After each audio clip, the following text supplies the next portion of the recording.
Hey everybody, Shoebox Legends here. Thanks for joining me today for the second part of a two-part installment on the cards that I picked up recently at a local antique store. So went out a couple weekends ago with my wife. Nice fall Saturday, hit a couple antique shops.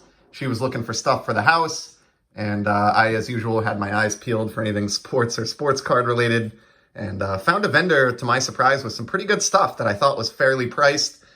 Showed the dollar pickups a few episodes back. And today I wanted to, cover the small stack of greater than $1 cards that I picked up that day. So we'll start with this little batch here. These rubber banded ones were $2 a piece. And the first one out of the gate, really happy with this one. 88-89 Topps Mario Lemieux. This card carries serious nostalgic value to me. Loved this set as a kid. I think the push pin design is maybe a little bit divisive among collectors, but I actually like it. I think it's fun. It's easily recognizable, not confusing with any other, Topps flagship hockey design. And it's fun. It just kind of reminds me of kids tacking, sports cards to their cork boards or bedroom walls, which is something I did with my brothers growing up. So I always liked it for that reason. Love the mustard yellow helmet and uniform. And of course, at this point in time, Lemieux was dominating the sport. He looked like the heir apparent to Gretzky.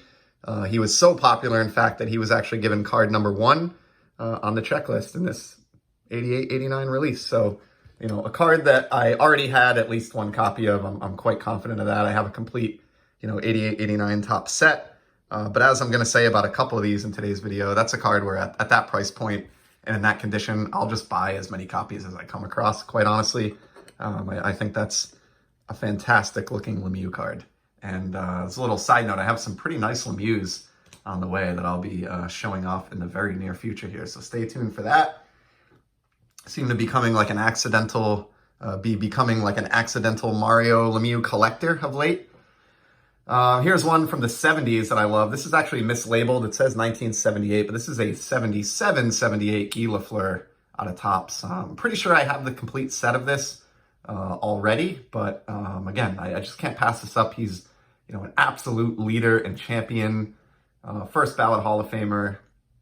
I like Lafleur because he was still around in the game when I was just getting into it in the late 80s, and he was like an older guy who was grandfathered in, didn't need to wear a helmet, and was sort of like a champion of old who was still kicking in the league, and so just had a lot of respect for him and always liked him because of that. So happily scooped that one up, whether it's a dupe or not. Here's another one that I already had and almost don't even like too much, but this is from the 80-81 Topps release where they used that dreaded, coin rub-off technology on the cards so that you couldn't actually tell who the player was until you rubbed off a portion of the card with a coin. But the reason I grabbed this, it features Mike Gartner, who is an underrated speedster and scorer. If you look up where he stands in the all-time leaderboard for goals scored and things like that, I think you'll be surprised. And while this isn't a Gartner rookie per se, it is a Gartner rookie year card, as his rookie did come in the same 1980 set. So, for less than $2, I just couldn't leave behind a mint condition Mike Gartner rookie year card. I've got another $2 hockey card, and then we'll get to a baseball one here. This one carries a lot of nostalgia for me as well, for the same reason as the Mario Lemieux that I started off with. Had a copy of this as a kid, and it was sort of a part of my very small stash of cards that I had that were older than me. So I think a lot of us had this experience as kids where we had like the cards from the sets we collected and opened packs of, where we had plenty of them. And then a lot of us I know had that kind of small little stash of vintage or older cards that were just so mythical because they were so strange and different. And this Peter Stasny was one of those cards for me. It does not hurt that he's a Hall of Famer and one of the premier players of the 1980s. So I'm going to snatch up that rookie card again all day long at $1 plus. Excuse me.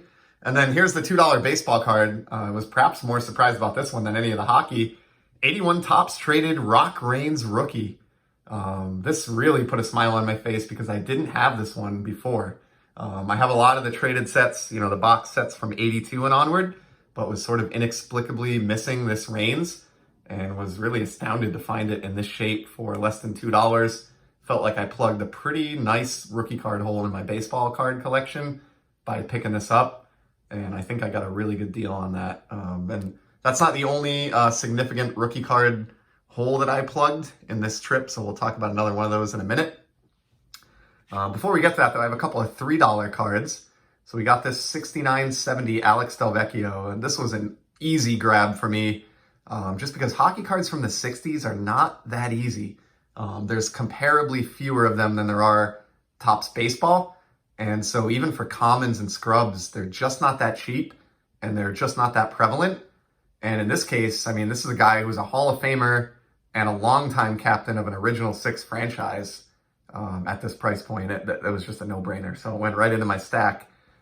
Very, very happy with this pickup. The other $3 card goes along with that Stasny from the same set, Yari Curry. His rookie was also in this release. And like the Stasny, this is one that I also had a copy of as a kid in my older than me card stack, and always admired it for that reason. Again, first ballot Hall of Famer, Gretzky's right-hand man. I'm not going to leave his rookie card behind in mint condition for $1 and change. If there were 10 of those in the box, I would have purchased all 10. But alas, there was only that one. I got two $4 cards next. This is a hockey need here. So most of my vintage hockey focuses in the world of Topps, and I have comparatively less O-Pee-Chee. And so was really happy to nab this Al Iafrate rookie out of 85-86 O-Pee-Chee. This is the Mario Lemieux rookie year set. And while Al Iafrate is no Mario Lemieux and he's not a Hall of Famer, he's certainly a member of the Hall of Very Good and a fan favorite in Toronto and elsewhere. And what I remember him for is having an absolutely devastating slap shot. Right there with Al McGinnis in terms of guys that you wouldn't want to dive in front of if you're a defender and you see this guy winding up at the point. So really happy to get this one. And I suspect what turned people off to this, or the reason that it was still in the case, is that it's yellowed. However, I haven't actually done this prior to the video, but I suspect that if I take this out, this card is actually in fantastic shape, and it is only the top loader itself that is yellowed. So, I mean, you can just see the color difference here as I slide this out of its case. This is actually like a beautiful, I would say almost gradable example of Al Iafrate's O-Pee-Chee rookie. So no brainer there. The other $4 card's a basketball card. Now, I have said many times, and I'll continue to say, I am not an expert. Basketball is not my realm. I don't know very much about it. But I was a kid in the 90s during the Shaq craze. And I know that the Beam Team inserts out of early Stadium Club releases are pretty popular.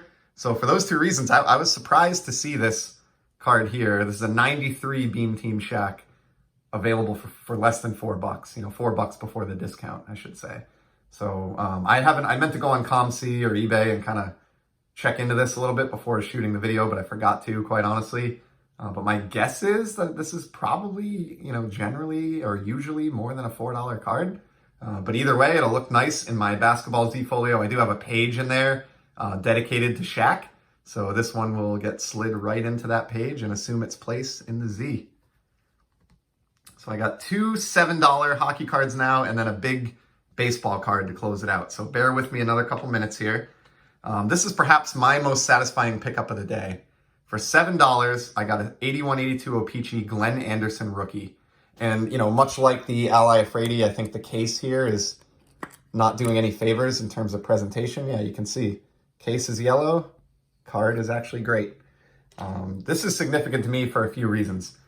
Glenn Anderson, he was a little bit overshadowed by the likes of Gretzky and Curry and Paul Coffey, but he was nonetheless an integral piece of that Oilers team that absolutely dominated the 1980s, and he is in his own right a Hall of Famer.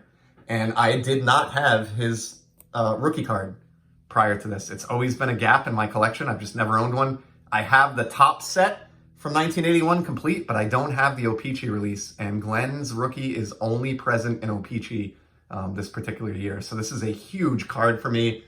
For less than $7, I was absolutely ecstatic to add this one to my pile and to my collection.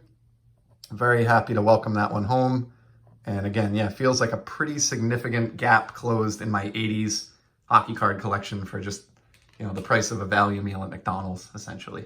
So next one's a hockey card. This one's a little bit of a sad story, but also from the Lemieux rookie year O-Pee-Chee set 85, we have this Pelle Lindbergh in memoriam card. If you don't know the story of Lindbergh, I'll keep it brief here. I'm at the 10-minute mark already, but he broke into the NHL in the early 80s as a very talented goaltender for the Flyers, was just lighting the league on fire. Really looked like he had the stuff to be a elite level goaltender in the NHL for years to come. And tragically, in the year 1985, was involved in an automobile accident that claimed his life in his early 20s. And so the world never got to see just what Lindbergh could amount to in goal. And he's certainly one of those cases in sports of what could have been. Because he only played a couple of years, I'm not sure how many people outside, the Philadelphia market or, younger than a certain age bracket are aware of him. Or I suspect there might be some modern day younger NHL fans that don't really know his story, but he's an interesting individual and, a sad case, but nonetheless an O-Pee-Chee card that feels like a significant addition to my collection. Did not have that one previously, so very glad to add that. And then last, but certainly not least, my most expensive pickup of the day, baseball card that kills two birds with one stone. It fills a set need, and it helps me on a player collection that I'm working on as well. From the 1959 Topps release, the Hank Aaron and Eddie Matthews Fence Busters combo card. So love this card. I've never owned a copy. Working on a 59 Topps set. Any condition goes set in a binder. I certainly have a lot of cards that look a lot worse than this one. It's very well centered. There's no snow. The overall aesthetics are great. The issue with this one are the corners, a little bit of a bend in that corner. This would grade probably like a PSA 3 or something, but I don't care. It's exactly what I look for in my vintage. It's going to go right into that 59 set binder as soon as I'm done with this video. And it has, of course, the ancillary benefit of flushing out my Hank Aaron player collection, which is something I've been working very hard at in recent months. And, you can't go wrong with two Hall of Fame teammates that are both members of the 500 home run club either. So fantastic card there. I did not expect to find anything of this nature at this tiny little hole in the wall antique shop. So glad we stopped in there. I'm thrilled with both this Aaron and all of these other great cards that we've looked at today. And I think this was a successful trip. So we're going to cut it there. Really appreciate you joining me. Hope you saw something that you enjoyed or interested you. And either way, I'll be back in the near future with some more sports card content. Until then, take care.